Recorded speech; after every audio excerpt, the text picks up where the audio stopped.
नमस्कार। आज मैं फिर आपके सामने अपराध की एक और घटना लेकर आया हूँ। आज के अपराध की घटना हालिया है, हाल फिलहाल की है।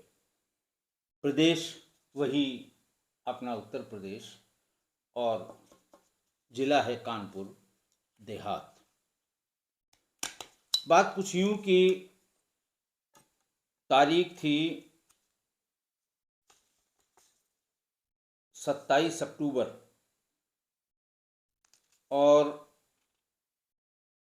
27 अक्टूबर को कानपुर देहात के थाना डेरापुर की पुलिस को ये सूचना मिली कि बलहरा मऊ के मोड़ पर किसी युवक की लाश पड़ी है जिसके सिर पर गहरी चोट है। सूचना देने वाले ने बताया कि ऐसा लगता है कि युवक का कोई गंभीर एक्सीडेंट हुआ है। बहरहाल पुलिस मौके पर पहुंची और अपनी कार्रवाई शुरू की। थोड़ी देर में उसकी मृतक की पहचान भी हो गई।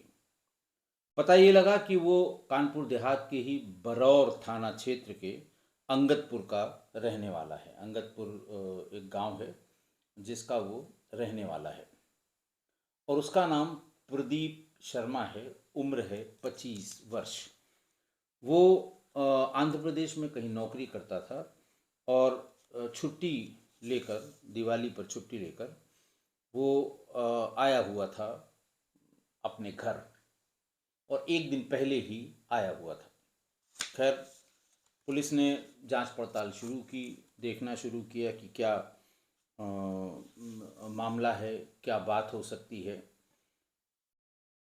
तो पहले ये पता लगा कि ये अंगदपुर का रहने वाला प्रदीप शर्मा दिवाली पर अपने घर आया था। वो 5 साल से आंध्र प्रदेश में रह के प्राइवेट नौकरी करता था और उसकी माँ ममता देवी, जिनकी उम्र 47 साल है, वो गांव में ही एक अपने अलग से बने हुए मकान में रहती हैं। गांव का जो पुश्तैनी मकान है वो उसमें नहीं रहती। गांव से ही सटा हुआ मुख्य मार्ग पर उनका एक मकान बना हुआ है। खोजबीन करते करते ये पता लगा कि 26 अक्टूबर यानी संडे के दिन प्रदीप अपने गांव में बैठा फ़ोन पर कुछ देख रहा था और तभी उसी के गांव के रहने वाले दो सगे भाई ऋषि कटियार और मयंक कटियार आए। थोड़ी देर तक बैठकर उससे बात की और फिर अपने साथ उसको कार में बिठाकर ले गए। कोई प्रतिरोध प्रदीप ने नहीं किया। इसका मतलब कि वो उसकी सहमति से, उन दोनों लोगों की सहमति से ही उनके साथ गया था। 7 बजे दोनों को वो घर से ले गया था, बाहर किसी होटल का नाम लेके कि वहाँ हम खाना खिलाएंगे। लेकिन फिर उसके बाद वो लौट कर नहीं आया और फिर देर रात यानी भोर में ये सूचना मिल गई कि उसकी लाश पड़ी हुई है। सोमवार को यानी अगले दिन 27 अक्टूबर को प्रदीप के चचेरे भाई शिवम और सौरभ उसके घर गए। घर पर उसके ताला बंद था। उन दोनों ने बाहर से कई बार फ़ोन मिलाकर उसको कॉल करने की कोशिश की लेकिन कोई जवाब नहीं मिला। काफ़ी देर ढूंढने के बाद भी जब कोई नहीं मिला तो उन्होंने डायल 112 या कंट्रोल रूम को ये बताया कि ऐसे ऐसे आए थे, शाम तक घर पर थे, शाम को निकले हैं लेकिन अब तक लौट कर नहीं आए और घर पर ताला बंद है। खैर, जब तक वो ये बात बताते तब तक थाने पर ये सूचना प्रसारित हो रही थी कि डेरापुर थाने की थाना क्षेत्र में बरहारा मऊ के मोड़ पर एक युवक का शव पड़ा हुआ है। पुलिस ने ये सूचना दी उनको। जब 112 पे ये बताया गया, 112 से रिंग बैक आया कि भाई आपका कहाँ गया था, कब गया था, कैसे गया था, कहाँ के रहने वाले हो, कहाँ से बोल रहे हो। तभी जब ये सूचना आ रही तो उनका, देखो भाई, एक बॉडी मिली है जो सड़क पर एक्सीडेंट के कारण जिसकी मृत्यु हुई है, जाकर उसको देख लो। खैर, वो दोनों पहुँचे तब तक वहाँ भीड़ इकट्ठा हो गई थी, पुलिस भी आ गई थी और उन लोगों ने देखते ही पहचान लिया कि यही हमारा भाई प्रदीप शर्मा है। खैर, शव को वहाँ से पोस्टमार्टम के लिए भेज दिया और प्रदीप की माँ ममता ने पुलिस को ये बताया कि उनके बेटे की सड़क एक्सीडेंट में मृत्यु हो गई, ऐसा उसको बताया गया है, ये बताया। लेकिन प्रदीप के बाबा जगदीश नारायण, चाचा संजय, हरिशंकर, चचेरे भाई शिवम और सौरभ, जो उसको ढूंढते हुए उस दिन उसके घर तक गए थे, इन लोगों ने पुलिस के सामने उसकी हत्या की आशंका जताई। और परिजनों ने ये भी कहा कि वो अपने पति के मरने के तुरंत बाद, यानी 7 वर्ष पहले उनके पति की मृत्यु हुई थी, उसके पहले से उनका ऋषि कटियार से संबंध था कि नहीं था, लेकिन मरने के बाद वो खुलेआम या खुले रूप से ऋषि के साथ उसके संबंध थे। वो लोग साथ साथ घूमते थे, साथ साथ आते जाते थे, और ज़्यादातर टाइम ऋषि ममता के घर पर ही रहता था, और बाकी पूरा परिवार यानी ममता के सभी बच्चे उसका विरोध करते थे, इसीलिए वो उस घर में नहीं रहते थे, वो अपने चाचा के यहाँ रहते थे। बहरहाल परिजनों ने एक तहरीर दी और जिसमें उन्होंने हत्या की आशंका जताई। पुलिस ने इस तहरीर के आधार पर हत्या का मुकदमा लिखा और आरोपियों की तलाश में जुट गई। 29 अक्टूबर को 2 आरोपी, दोनों नामजद, दोनों सगे भाई, ऋषि कटियार और मयंक कटियार, 29 अक्टूबर को जिस दिन ये मुकदमा लिखा गया उसके अगले दिन पुलिस को ये पता लगा कि ऋषि कटियार बरौर थाना के कुटरा गांव के पास कहीं रह रहा है। पुलिस ने घेराबंदी की और फिर उसको पकड़ने की कोशिश की। उसने बचने की कोशिश की, पुलिस ने फायर किया, उसके पैर में गोली भी लगी। और उसके अगले दिन उसी दिन शाम को, दिन में पकड़ा गया ऋषि और शाम को उसका भाई मयंक भी राय रामापुर गांव के गेट के पास पुलिस ने गिरफ्तार कर लिया। 30 अक्टूबर को, 29 को शाम तक ये दोनों गिरफ्तारी हुई। 30 अक्टूबर को दिन बृहस्पतिवार को, यानी कल, पुलिस ने दोनों आरोपियों से पूछताछ की। दोनों आरोपियों ने हत्या की बात कबूल करते हुए पूरी घटना बताई। आरोपी मयंक ने बताया कि प्रदीप के पिता की मौत के बाद से ही उसकी माँ का अफेयर, पहले कुछ दिन भाई ऋषि से और फिर बाद में मयंक से भी उसका अफेयर हो गया, और हम दोनों भाई ममता के साथ अक्सर रहा भी करते थे और उसके साथ रुकते भी थे। प्रदीप की माँ के इस अफेयर का पता जब प्रदीप को लगा तो उन माँ बेटे में बहुत झगड़ा हुआ और उसने कहा कि मैं इस घर में नहीं रह सकता, और उसके बाद से वो अपने चाचा के घर रहने लगा। उसने बताया कि प्रदीप के पिता ने मरने से पहले ही 40 लाख का बीमा अपना कराया था। इन्हीं पैसों को लेकर प्रदीप और उसकी माँ के बीच कभी झगड़ा भी हुआ था कि ये पिताजी का पैसा है और आप इसका बंटवारा कर दीजिए हम सभी भाई बहनों में। इसी सब को लेकर ममता और दोनों भाइयों ने, ऋषि और मयंक ने मिलकर प्रदीप को रास्ते से हटाने की और बीमा की पूरी धनराशि हड़प करने की योजना बना ली, प्लान बना लिया। मयंक ने बताया कि प्रदीप को उसके घर से ही हम लोगों ने बहाने से कार में उठाया था। रास्ते में ले जाकर जब गाड़ी रोक दी तो प्रदीप ने पूछा क्या हो गया, गाड़ी क्यों रुक गई।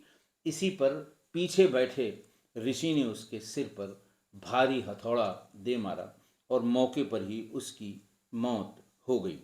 उसके बाद जैसा ममता ने कहा था कि हत्या को एक्सीडेंट दिखाना है ताकि पुलिस हम लोगों को तंग न करे और हम लोग आराम से एक साथ अपना जीवन यापन कर सकें, लिहाजा उसको गाड़ी से उतार कर सड़क पर, जो ब्लैक टॉप जो होती है उस पर, किनारे नहीं ब्लैक टॉप पर उसे छोड़ दिया ताकि देखने में लगे कि किसी वाहन से टक्कर के कारण इसकी मृत्यु हुई है। मां को छोड़कर बाबा चाचा के साथ मृतक रह रहा था, ये बात सब लोगों के बयान में आ गई। प्रदीप 3 भाई और 1 बहन हैं। सबसे बड़े भाई की मौत हो चुकी है। दूसरा भाई कुलदीप है जो साथ में रहता है। बहन 1 थी, उसकी शादी हो चुकी है। गांव में बने घर में चाचा और बाबा रहते हैं। इन्हीं के साथ ये दोनों भाई रहा करते थे क्योंकि वो अपनी माँ की आदत से और माँ कि ऋषि और मयंक के साथ रहने से जो बदनामी हो रही थी उससे बहुत परेशान थे, इसीलिए उन्होंने अपनी माँ और उस घर को त्याग दिया था। इसीलिए इसीलिए वो बाहर नौकरी भी करता था और गाहे बगाहे फ़ोन करके वो ये कहता था कि उस 40 लाख रुपए में जो हम लोगों का हिस्सा है वो दे दीजिए, ताकि हम भी कोई काम करें यहाँ पर, क्यों हम इतनी दूर पड़े रहें नौकरी के चक्कर में। फिर दोनों अपराधियों ने, ऋषि और मयंक ने बताया कि हम लोगों का इससे कोई मतलब नहीं था, मतलब सिर्फ 40 लाख रुपए से था।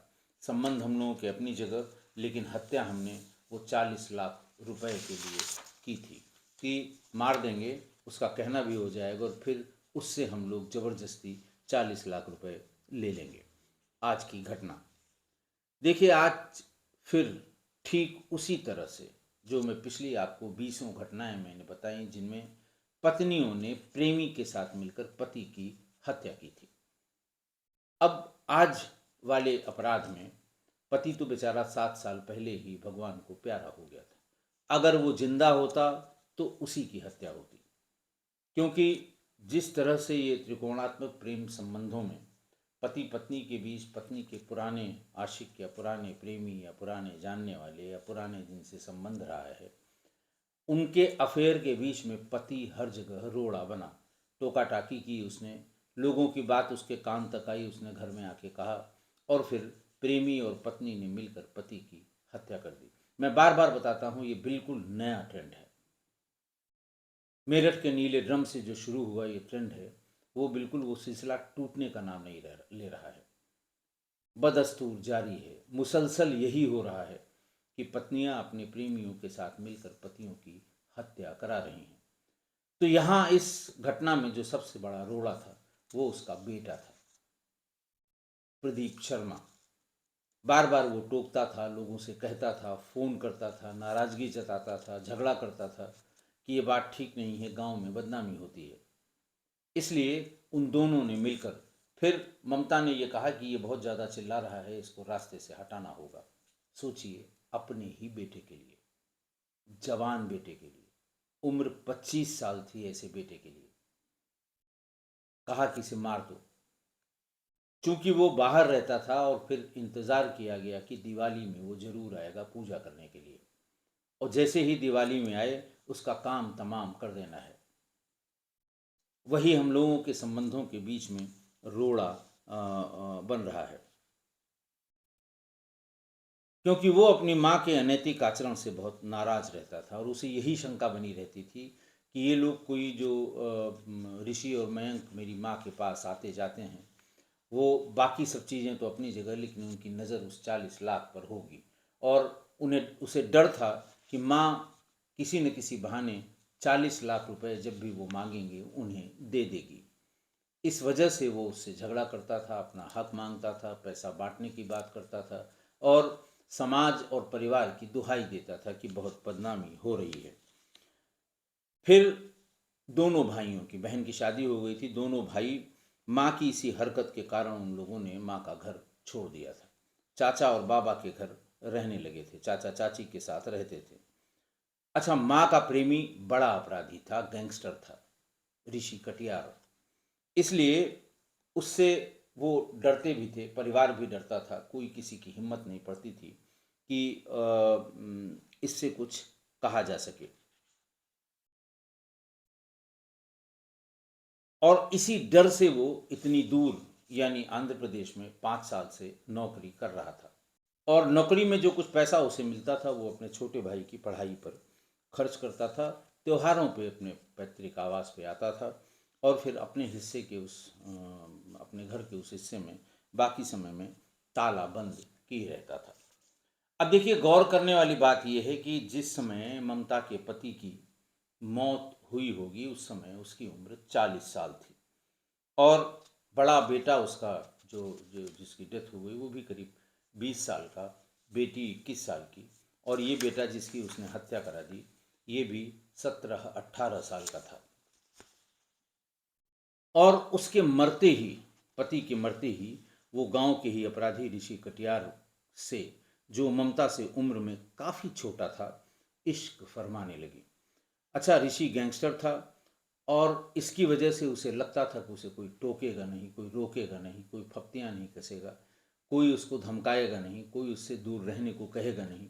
इसीलिए उसने लोक लाज सब ताक पर रख दिया और उसके इसी आचरण की वजह से पूरा परिवार, जिसमें उसके बेटे बेटी, सब ने उससे दूरी बना ली। गांव में पूरे परिवार की नाक के नीचे ऋषि और ममता ताता थैया करते रहे, लेकिन किसी को कुछ कहने की हिम्मत नहीं पड़ी। पूरा परिवार और पूरा समाज, पूरा गांव उनके इस आचरण को देखता रहा कि लेकिन डर के मारे कोई बोलता नहीं था। बड़ा बेटा यही कहता था हमेशा कि पिता का पैसा है, इसमें बंटवारा कर दो, तुम अपना अपने रास्ते रहो, तुम्हें जो करना है करो, हम उसमें कुछ नहीं कर सकते हैं, या हम उस तरफ से हमने आंखें बंद कर ली हैं। लेकिन हम अपने बाप की औलाद हैं, तो हमें अपना हिस्सा मिलना चाहिए। बार बार की इस टोका टाकी से नाराज ममता ने अपने ही बेटे की हत्या करा दी। वो यही कहता था कि पैसा दे दो तो हम यहीं कोई काम धंधा करें, क्यों हम इतनी दूर जाकर नौकरी करेंगे। तो अब वही है कि जब प्यार अंधा हो जाता है, तब परिवार और समाज गूंगा बहरा हो जाता है इन परिस्थितियों में। आशा है आप मेरी इस बात से सहमत होंगे। आज के लिए इतना ही। बहुत बहुत धन्यवाद।